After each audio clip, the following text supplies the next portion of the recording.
देखिएगा इस प्रकार के क्वेश्चन में हम लोग क्या कर सकते हैं, इस प्रकार के क्वेश्चन में आप लोग कुछ देखिएगा तो थोड़ा यूनिक सोचिएगा। प्लस में क्या है, ये ना लुप्त संख्या का क्वेश्चन होता है, इसमें 1 से 2 लॉजिक आप लोगों के देखने के लिए मिल जाएंगे, 1 से ज़्यादा 2 लॉजिक। देखिएगा अब ये क्वेश्चन आप लोगों का क्या कह रहा है, ये क्वेश्चन कह रहा है सर आप लोगों के लिए, देखिएगा दिए गए विकल्पों में से लुप्त अंक को ज्ञात कीजिए, ठीक है ना, लुप्त अंक को ज्ञात कीजिए। ये एक फॉर्मेट बना दिया उसने, एक सर्कल बनाया, उसमें 4 पार्ट बना दिए, ठीक है ना।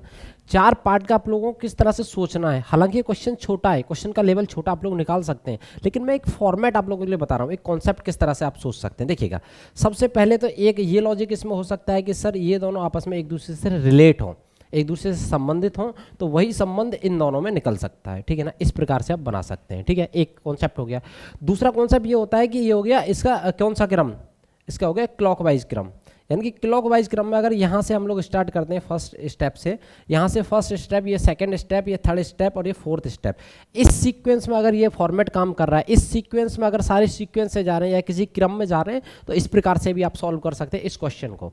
नेक्स्ट अगर मैं बात करूँ इसी में, अगर आज इसमें दोनों आपके ये लॉजिक नहीं लगते हैं, तो थर्ड लॉजिक मैं आप लोगों के लिए बता दूं कि आप एंटी क्लॉकवाइज चेक कर सकते हैं, ठीक है ना। एंटी क्लॉकवाइज इधर साइड से, यहाँ से एंटी क्लॉकवाइज अगर कोई फॉर्मेट बन रहा है तो उसको भी चेक कर सकते हैं।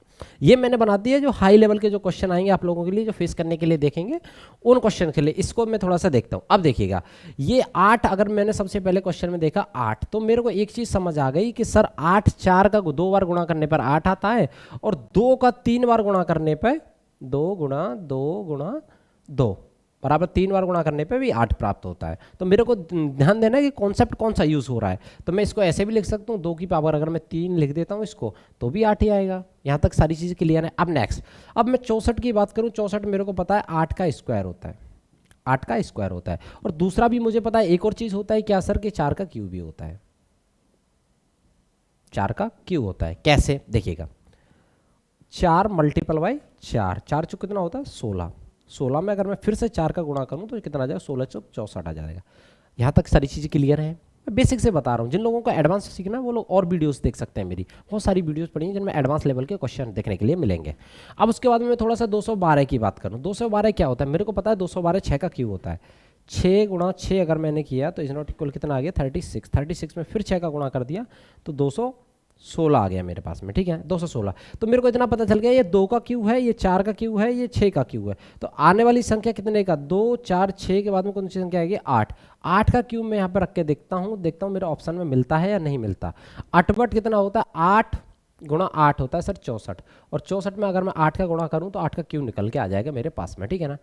कितना होगा 8 चौक 32, 3 8 छिंगे 48 और 3 51, यानी कि 512 मेरे पास में आ गया, और 512 मेरा ऑप्शन हो जाएगा। Option B is the correct answer for this question. इस क्वेश्चन के लिए 512 मेरा राइट आंसर हो जाएगा। यहाँ तक किसी को कोई प्रॉब्लम समझने में। अब थोड़ा सा ऑप्शन एलिमिनेट कर लेते हैं। सर ये तो 10 का होता है क्यू, 1000 तो 10 का क्यू होता है, और एक फॉर्मेट 2 के बाद में 4 पे गए तो 2 का गैप, 4 से 6 पे गए तो 2 का गैप, और 6 से 8 पे गए तो 2 का गैप, ठीक है ना। तो 2 2 का डिफरेंट भी हमें रखना है। फिर उसके बाद में 3 4 3 को देखो तो ये सर आप लोगों को पता है 7 का क्यू होता है।